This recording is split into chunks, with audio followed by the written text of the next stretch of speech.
하나님의 말씀은 에베소서 3장 14절 말씀부터 봅니다. 이러함으로 내가 하늘과 땅에 있는 각 족속에게 이름을 주신 아버지 앞에 무릎을 꿇고 비노니 그 영광의 풍성을 따라 그의 성령으로 말미암아 너희 속사람을 능력으로 강건하게 하옵시며 믿음으로 말미암아 그리스도께서 너희 마음에 계시게 하옵시고 너희가 사람 가운데서 뿌리가 박히고 터가 굳어져서 능히 모든 성도와 함께 지식에 넘치는 그리스도의 사랑을 알아 그 넓이와 길이와 높이와 깊이가 어떠함을 깨달아 하나님의 모든 충만하신 것으로 너희에게 충만하게 하시기를 구하노라. 벌써 여러 시간째 이 본문 말씀을 놓고 우리가 생각하고 있습니다. 이제 그 내용들을 살펴본 이후에 우리가 이 내용들, 여기 약속된 것들을 어떻게 우리의 것으로 소유하는가 하는 방법론을 생각하는 중입니다. 쉽게 기도를 한다든가 갈급한 마음으로 주 앞에 나온다든가 하는 얘기들이 다 여기에 적용됩니다만은 그 얘기들을 조금 깊은 차원에서 확인해 볼 필요가 있습니다. 맞는 말이면서도 그것이 어려운 말이기 때문입니다. 우리의 신앙들은 대부분 조금 모호한 개념으로 휩싸여 있지 않는가 싶습니다. 말하자면 우리 신앙의 내용을 열이라고 하면 신앙의 내용이 열이기 위해서 1번, 2번, 3번, 4번 이렇게 10번까지 있다고 이제 우리가 상상을 해 보십시다. 그러면 1번도, 2번도, 3번도 전체를 공통적으로 묻는 단어가 믿음이라든가 사랑이라든가 충성 무슨 그런 단어들입니다. 그건 1번도, 2번도, 3번도 어느 것 하나에만 꼭 되는 얘기가 아니라 전체를 어느 걸 얘기해도 그걸로 얘기할 수 있는 공통 분모이기도 하고 최대 공약수이기도 하고 최소 공배수이기도 하고 그렇습니다. 그 안에 들어가 보면 특별히 1번, 이제 만일 예를 들자면 1번이 무슨 구원 그런 문제라면 2번이 무슨 성화, 뭐 시련, 무슨 뭐 인내 이런 칸으로 나뉘어져 있다면 우리는 지금 어떤 시점이 있냐면 1번 칸에 해당하는 구원이라는 걸 갖고 그것도 전체적으로 쓸 때는 단어를 사랑, 믿음, 무슨 이런 큰 단어들과 함께 큰 단어로 역시 쓰일 수 있는 것들이기 때문에 1번에 해당하는 걸 갖고도 쓰기는 전체 개념에 있는 것으로 같이 이름을 부르는 바람에 그 사람이 1번이 아니라 2번 문제에 걸려 있을 때에도 2번 문제도 전체로 부를 때는 믿음에 관한 문제요, 사랑에 관한 문제요, 성경에 관한 문제니까 1번도 성경이고 믿음이고 신앙에 관한 문제니까 1번과 2번이 분석되고 분리되어지지 않은 채로 1번을 갖고 2번 문제에 걸린 사람한테 자꾸 약을 투여한단 말이죠. 그래서 받는 사람이 그걸로 어찌 문제가 안 풀린다 그러면 1번 문제를 줘도 원래 문제가 풀리지 않는 원래 아닌 사람 취급하듯이 취급을 해버린단 말이에요. 이상해. 이 말을 안 믿으면 그럼 어떻게 한단 말이야? 해갖고 웬 못된 사람 취급을 하면 받는 사람 쪽에서는 또 그건 아닌데 이상하게 그러고 지금 와서 댕댕거리는 사람이 나보다 신앙이 낮아 보이는데 괜히 고함만 더 질러가지고 지가 앞선 것 같이 얘기하는 이상하지만 어쨌든 나는 지금 자신이 없고 저쪽은 큰 소리 치니까 저쪽이 맞은 것 같은 이상한 생각 속에서 어려워진단 말이죠. 말이 이상하게 길어졌습니다만은 우리한테 굉장히 많은 것들입니다. 그래서 이런 신앙 문제에 대해서 얘기할 때마다 답이 이래요. 기도하십시오. 하나님께 간구하십시오. 매달리십시오. 성경 말씀을 보십시오. 그건 맞는 말이면서 정답이 아니다 말입니다. 그래서 그걸 나눠볼 수 있어야 됩니다. 서론 되게 길고 힘들죠. 지금 우리가 여기 있는 바와 같이 지식에 넘치는 그리스도의 사랑을 아는 문제에 관해서 지금 걸려있는 겁니다. 그 넓이와 길이와 높이와 깊이 이걸 깨닫기 위해서 그럼 도대체 어떻게 해야 되는가? 어떻게 우리가 알 수 있는가 하는 문제입니다. 무슨 부정적인 문제부터 우리가 정리를 하고 접근을 해보기로 하면 기계적인 방법이 없다는 것을 인정하셔야 됩니다. 이건 성경의 내용을 이해하는 것과 신앙 수준을 높이는 데서 언제나 적용되는 첫 번째 원리이기도 합니다. 신앙이라는 건 결국 어떤 내용에 관한 것도 아니고 어떤 지식에 관한 것도 아니고 그리스도 그 분에 관한 문제입니다. 여러분, 외할머니 성함을 아시는 분 있습니까? 외할머니 성함. 보통 모르고 있는, 가까운데 모르고 있는, 여러분이 제일 많이 사랑을 받은 분이 누굽니까? 누구에게서? 외할머니거든요. 외할머니 성함을 알고 있는 사람들이 쉽지 않은 법입니다. 맞으면 예수 그리스도를 가깝게 하고 신앙을 갖는 문제에서 우리한테 가장 직접적인 이해가 있다면 아마 이걸 겁니다. 예수 그리스도에 대해서 이름도 알고 주민등록 번호도 알고 다 알아요. 그런데 그분하고 아무 교제가 없어요. 뭐 같으냐면, 제가 잘 아는 후배 중에 하나 축구에 미친 사람이 있어요. 차범근의 모든 것을 알아요. 차범근 왼쪽 등 뒤에 사막이 있는 것까지 알아요. 진짜인지 아닌지 모르지만 차범근을 만나본 적이냐? 만나본 적이 없어요. 본 적은 많다 그래요. 어디서? 운동장 가서. 그게 사귄 거예요. 차범근이 한 번도 그 사람 보고 뭐라고 하지 않는데 자기를 쳐다보고 손을 흔들었대. 그게 자기 쳐다본 거예요? 선수가 그라운드 쳐다보고 하는 거야? 인사지 그냥. 아니래요. 자기야. 그런 이상한 신앙 수준에 있는 것이 우리의 현실적인 위치입니다. 우리는 상당히 신앙을 그런 면에서 엉터리로 갖고 있는지도 모릅니다. 실제로 예수 그리스도와 만난 것, 그분과 어떤 손잡고 거닐던 덕수궁 뒷담길 이런 게 없단 말이에요. 우리한테. 이게 말하자면 신앙 문제에서 가장 많이 오해하고 있는 이런 부분입니다. 신학일변도의 병입니다.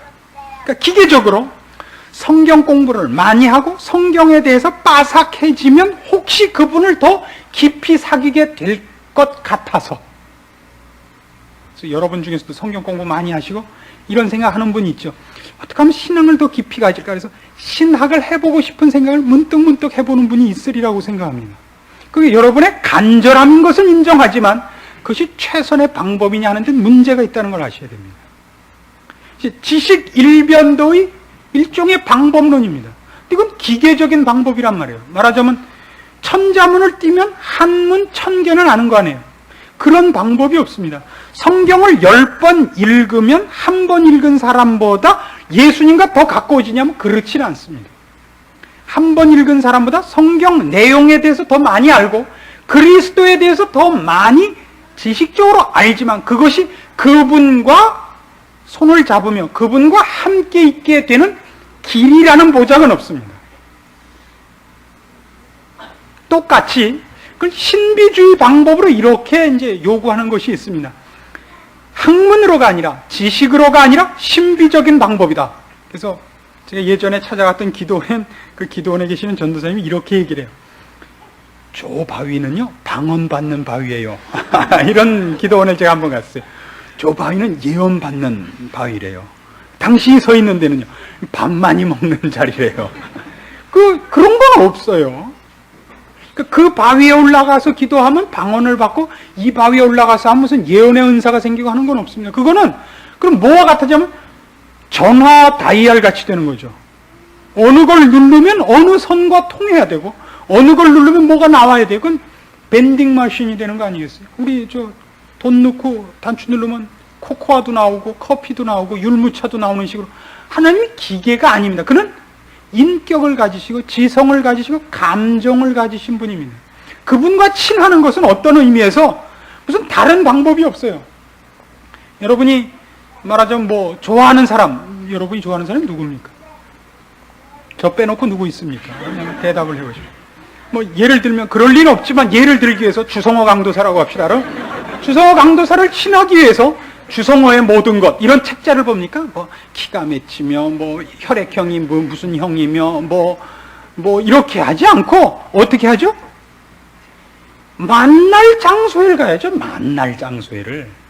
그러니까 신앙 문제에서 가장 중요한 건 뭐냐면 그분을 어떻게 만나느냐의 싸움이라는 걸 아셔야 됩니다.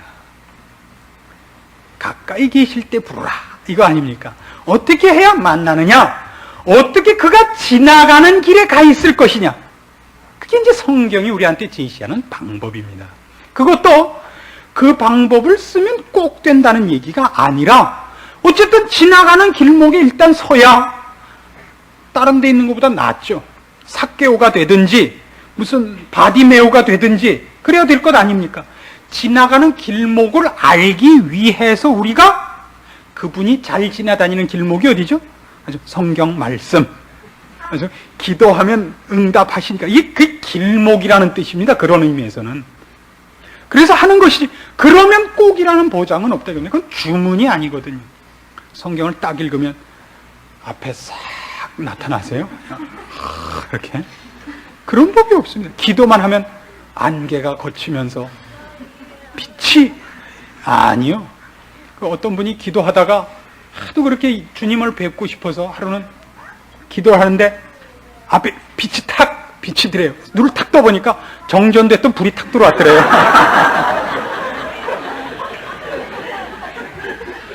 기계적인 방법이 아닙니다. 우리는 어떻게 주를 만날까 그렇게 간절히 구하면 간절히 구하는 심령을 주께서 외면치 않는다는 것을 알고 있는 것이지 그럼 꼭이라는 보장은 없습니다. 그러니까 그렇게 하면 가능성이 높다는 얘기만 할 수 있는 것입니다. 그래서 주를 만난다는 문제에 있어서 우리는 말하자면 성경적인 방법들 말이죠. 성경적인 지식 혹 신비적인 어떤 방법일지라도 그것이 그를 명령할 수 있는 것이 아니라는 것을 일단 알아야 됩니다. 명령할 수 없다는 건 뭐냐 하면 그분이 우리를 만나주시는 것은 그분의 자유고 그분의 권리지 우리의 권리는 아닙니다. 우린 이것을 알 뿐입니다. 그분의 성품 중에 그를 찾는 통회하는 심령을 외면하시는 적이 없다는 걸 압니다. 그럼 이렇게 질문하는 사람이 있죠. 저는 정말 통회하는 심령으로 갔는데 왜 안 만나 주셨을까요? 이렇게 질문하는 사람이 있습니다.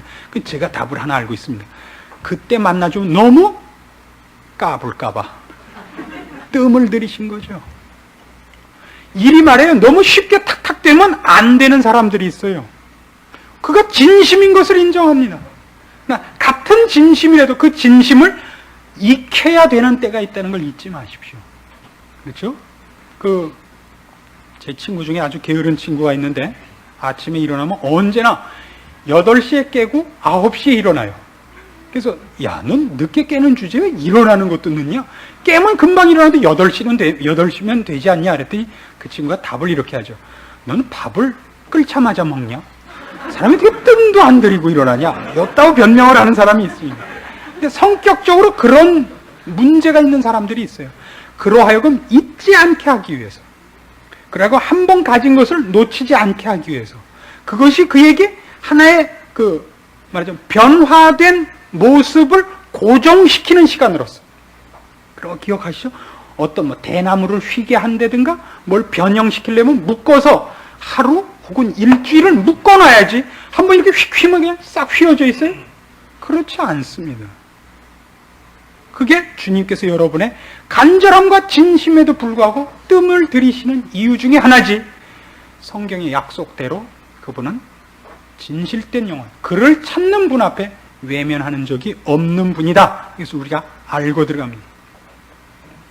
그래서 우리는 지금 중요한 하나의 원리를 세웠습니다. 이 모든 것을 알아내며 이 모든 약속들이 내 것이 되게 하는 방법으로서 우선 근본적으로 기억해야 할 목표와 방향은 그 분에 관한 싸움이지, 말하자면 방법에 관한 싸움은 2차적인 문제라는 것을 일단 정리를 해야 됩니다. 그 분에 관한 싸움입니다. 어떻게 그 분을 만나느냐이지 그 분에 관한 것을 아느냐는 소용이 없습니다. 사실은 관한 것은 그분이 어디를 잘 다니시며 그분이 어떻게 해야 만나주시는가를 위해서 아는 것이지 그분에 관한 신상명세서를 알 것이 아니라 그 분이 목표다 이겁니다. 됐죠? 그러면 이 문제에서 우리가 어떤 우리 실제적인 싸움이 있는가를 보면 교회라는 것, 그다음에 교리라는 것, 그다음에 경험이라는 것이 몽땅 이 문제에 걸리는 방해 요소가 될 수 있다는 걸 이제 기억해야 됩니다.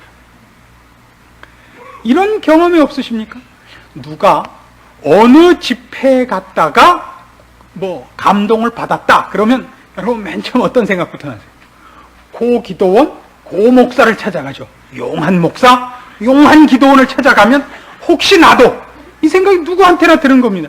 이것을 여러분의 진심을 제가 지금 과소평가하는 것이 아니라 그 기도원이었고 그 목사였기 때문이었다고는 생각하지 말아달라 이겁니다. 저는 이렇게 교회를 하면서 가장 많이 그 어려움을 겪는 것이 많은 사람들의 소문을 듣고 사람들이 저를 만나면 혹시라는 기대를 갖고 오는 데 대해서 참으로 어려움을 겪습니다. 이게 겸손한 얘기인지 지금 자랑을 하고 있는 얘기인지 어렵게 됐습니다만은, 그러나 그렇지 않습니다. 늘 제가 고백하는 건 이겁니다. 혹시 여러분이 저를 통해서 도움을 받은 것이 있다면 하나님께서 여러분을 만나주신 것이지 제가 만나게 해준 것은 아닙니다. 이 문제를 전혀 혼동하시면 안 됩니다. 저 때문이 아닙니다. 결코 저 때문이 아닙니다. 여러분을 하나님이 말하자면 그 여러분을 만나시는 순간에 제가 문이나 열어드렸는지 모르겠습니다. 안에 서 있다가 예수님이 야 문 열어라 그래서 네 그리고 문 열었더니 여러분 밖에서 계신데 여러분 들어오다 저를 보고 이 사람이 열어줘서 내가 예수님을 만났고, 아니고 예수님께서 야 문 열어라 그래서 문 연 거예요. 그냥 문 열어라 그랬는데 늦었다고 어떡하려고요, 그죠? 그렇게 만났을 뿐입니다. 그 방법론으로서 누구도 쓰지 마십시오. 누구도, 장소도, 인물도, 사건도. 그런 면에서는 이런 것도 있습니다. 우리 기독교, 한국 기독교, 그러니까 지금 현대에 와서 지난 한 10여 년 동안에 가장 큰 공헌을 한 교재가 있습니다. CCC의 10단계 성경 공부라는 교재가 한국 교회에서 가장 큰 공헌을 한 교재입니다. 그러자 사람들은 누구든지 만나면 어느 교재로 하려고 그러냐면 10단계 성서 교재로 하려고 그럽니다. 이것만 하면 된다 이겁니다. 나같이. 아니고 여러분은 여러분의 열심과 하나님을 향한 그 간절함을 하나님께서 그 책으로 그 책으로 만나주신 것이지 그 책 때문에는 아니란 말이에요. 하나님께서 여러분을 만나실 때 그 책을 매개체로 해서 만나주셨을 뿐이라고요. 책 때문이 아니라. 각자에게 그건 다른 것입니다. 우리 구역도 공부시키면 구역장들이 제일 시비 거는 게 그겁니다. CCC 10단계 성경 공부로 하자고 지금도 종종 전화가 오죠. 지금 하는 건 재미없다고. 왜 그렇죠? 자기는 그걸로 했으니까.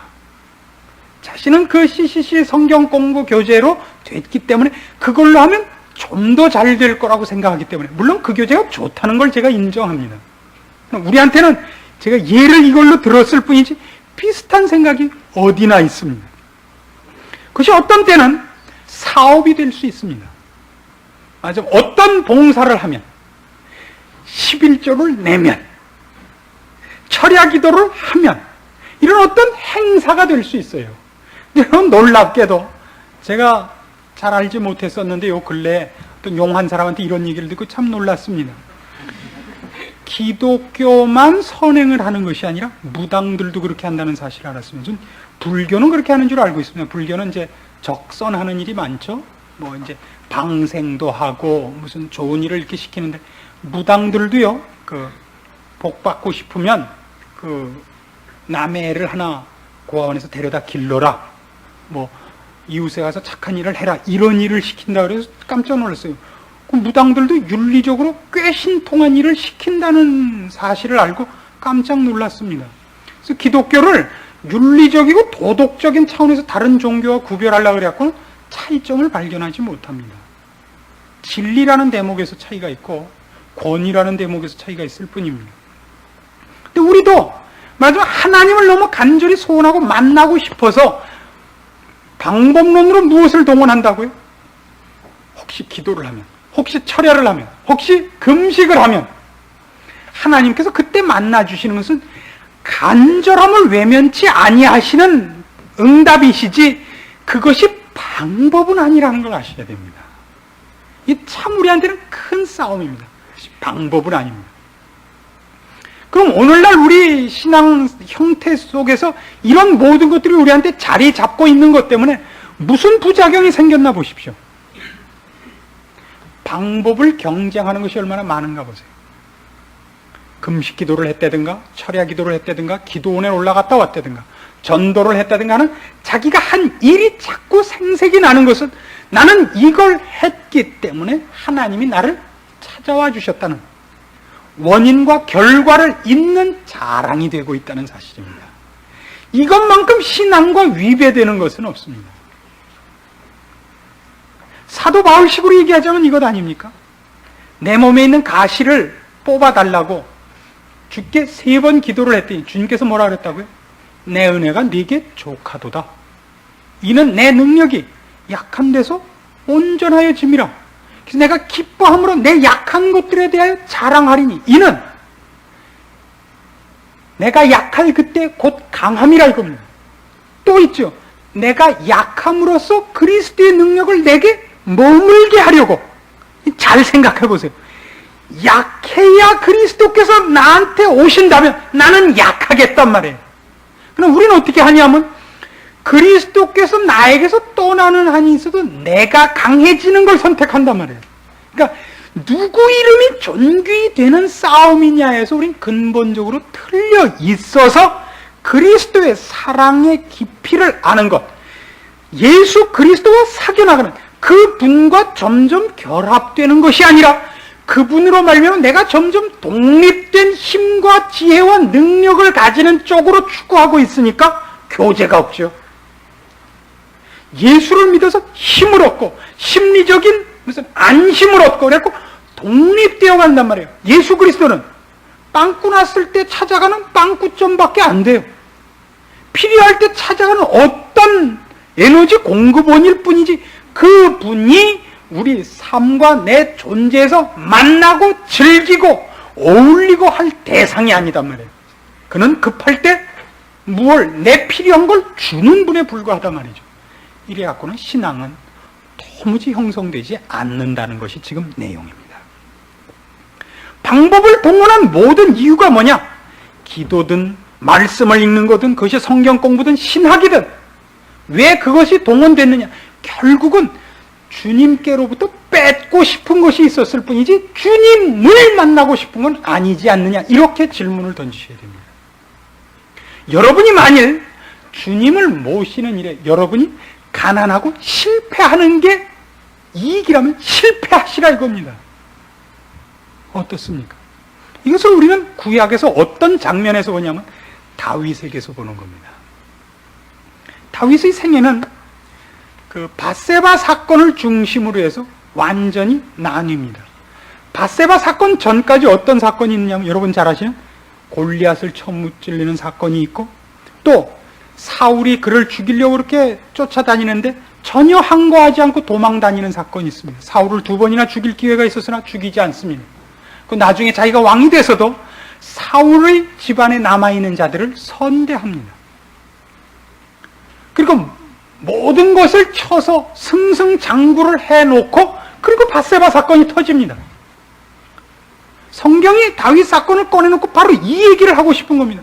그동안 다윗은 우리가 보기에 훨씬 멋있어 보이는 신앙인이었지만 그는 뭘 모르고 있냐면 하나님을 의지한 강한 자신이었지 자신 속에 강할 수 있는 것과 힘이 쓸 수 있는 것이 없고 신약식으로 설명하죠. 그리스도가 나를 채우고 와 있지 않는 한 우리는 헛개비에 불과하다는 사상까지는 안 가 있다는 지적입니다. 그래서 깜짝 놀라는 겁니다.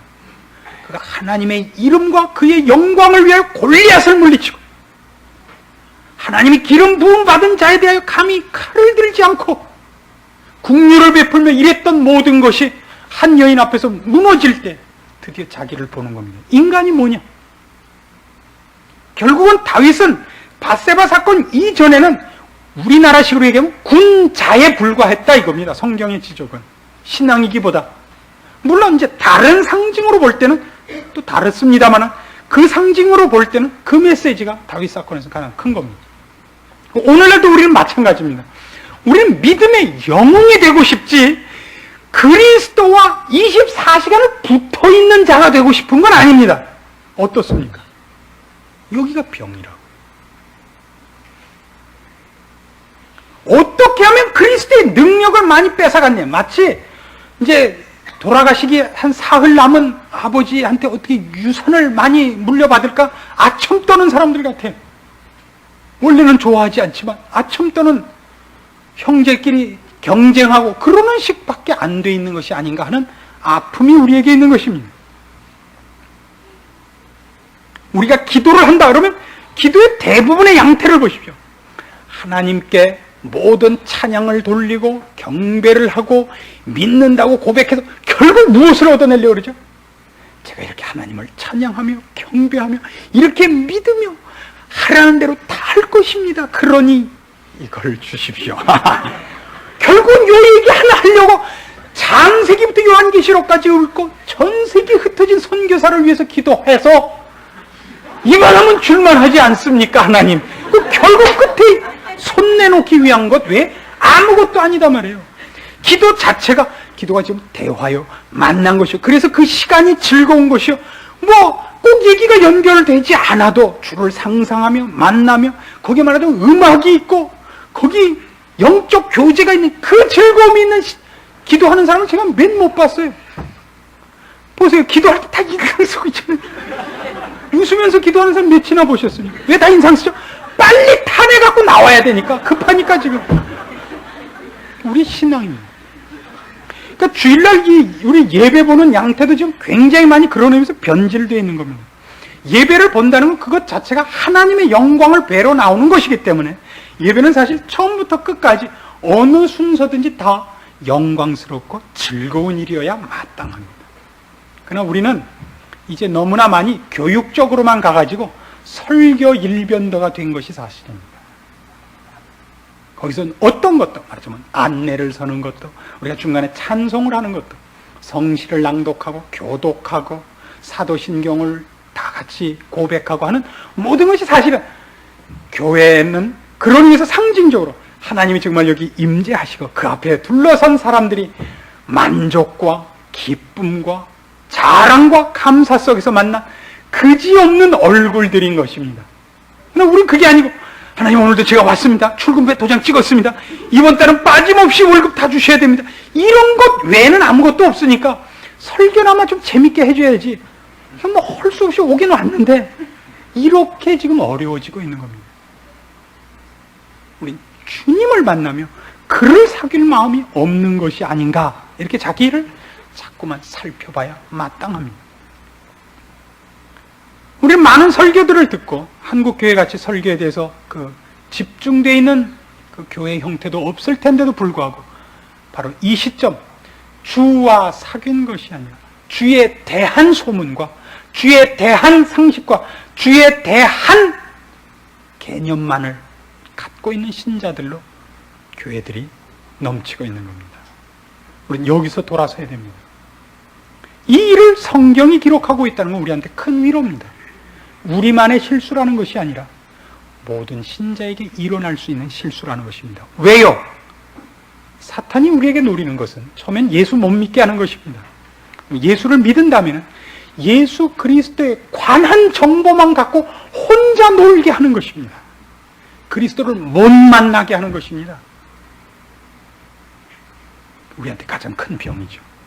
기도도 예배도 전도도 봉사도 그리스도를 본받고 그리스도를 위하여 하지만 그분과 교제가 되는 시간은 아닌 것으로 만들어버린 것입니다. 우리는 비극 속에 살고 있는지도 모릅니다. 더 큰 것, 더 많은 것, 더 깊은 것이 약속되어 있음에도 불구하고 우리 스스로 누리지 못하고 있는 것과 같죠. 라면 쳐다만 보고 굶고 있는 사람들 같습니다. 끓여 먹어야죠. 불었느냐 쫄았느냐 하는 건 2차적인 문제입니다. 우린 봉지도 안 따고 있는지도 모릅니다. 매일 읽습니다. 칼로리 1200kcal 그렇게 쳐다보고 무슨 자린고비들 같이 굴비 쳐다보고 밥 먹듯이 우리 그렇게 살고 있을지도 모릅니다. 그래서 그 실제적인 이유가 말하자면 증거가 어디 있느냐 그러면 여기 있는 것 같이 그리스도의 사랑, 그 넓이와 길이와 높이와 깊이에 대하여 우리의 경험들은 한국 교회가 갖고 있는 경험들이, 간증들이 너무 적습니다. 한국교회가 갖고 있는 하나님의 사랑은 이 정도밖에 없습니다. 주께서 내 죄를 위해 돌아가셨다. 이거 하고 하나님께서 구하면 어떤 은사도 주신다. 이거밖에 없습니다. 성경이 약속한 것 중에 몇 분의 1이냐 그러면 글쎄 한 1억 분의 1쯤 되지 않는가 그렇게 느껴집니다. 그 이후에 말로 다 할 수 없이 많습니다. 사도 바울식으로 얘기하자면 나는 내가 잡은 줄로 여기지 아니하노라거든요. 뒤에 있는 것은 잊어버리고 주께서 나를 부르신 상급을 위하여 표대를 향하여 뛰어가노라요. 얼마나 많으면. 그러니까 신자는 어떤 의미에서 추억할 것이 있어서는 사실 안 됩니다. 왜요? 더 이상 할 것이 없을 때 추억이죠. 과거의 것이 얼마나 놀라운 경험이었던지 간에 우리는 아직도 다함이 없는 약속과 다함이 없는 소망 속에 살고 있는 자들입니다. 한국교회는 벌써 신앙적으로 늙어가지고 구원에 관한 감격, 은사 받은 것 몇 개 갖고 약팔로 다니기 시작을 해버렸습니다. 여기서 우리는 더 깊은 은혜의 경지로 성경의 약속을 따라서 발을 내디뎌야 됩니다. 여기는 어떤 의미에서 앞선 자도 뒷선 자도 없을지 모릅니다.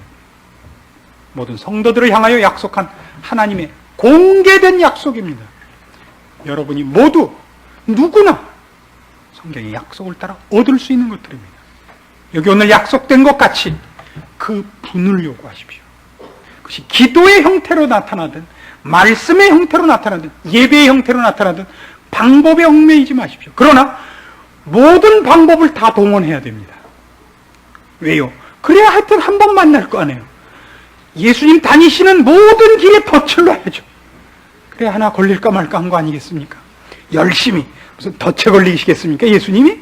그러나 우리가 갖고 있는 주를 향한 열심에 하나님이 때가 차면 가장 좋을 때에 드디어 만나시며 다니엘식으로 얘기해서 네가 주의 뜻을 알려고 마음을 정하고 결심한 때부터 아버지께서 들으셨다는 것 같이, 그러나 응답은 한참 걸린 것 같이 우리가 하는 모든 일에 대해서 지금 보고 계시고 지켜보고 계시고 보호하시는 이가 응답할 날이 있고 우리를 만족해 할 날이 있고 감사의 찬송을 터뜨리게 할 날이 있다는 것을 성경의 약속을 통하여 믿고 신앙대로 한번 열심히 여러분의 신앙을 경주해 보기로 결심하시기 바랍니다. 여기 기록한 모든 약속들을 여러분이 사실이라는 것을 간증할 날이 있을 것입니다. 기도하십시다. 하나님 아버지 은혜를 감사드립니다. 우리에게 허락하신 사랑과 약속들과 엄청난 비밀들을 우리 모두가 알기를 소원하심을 확인했습니다. 우리 미련하고 모자란 것을 고백했습니다. 우리가 욕심 많은 사람이요 아직도 주를 찾기보다는 열매만을 얻는 우리의 욕심에 가득 찬 사람들이란 것을 인정했습니다. 우리의 마음을 다시 한번 깨끗이 정결케 하사 주께서 우리 안에 계시며 교제하시며 말씀하시며 주와 더불어 이 인생을 걷는 아름답고 자랑스러운 인생이 되기를 이 시간 고백합니다. 우리의 기도에 응답하시고 찾아주시고 우리를 사랑하시는 주님의 그 엄청난 축복들과 동행하심과 우리를 통하여 원하시는 모든 일들을 우리 생애에서 보는 아름다운 신앙의 열매들이, 기적들이 한국교회와 주를 사랑하는 심령들을 통하여 나타나게 하시옵소서. 남김없이 이루는 일이 꼭 우리 시대에 있게 하시옵소서. 예수님의 이름으로 기도합니다. 아멘.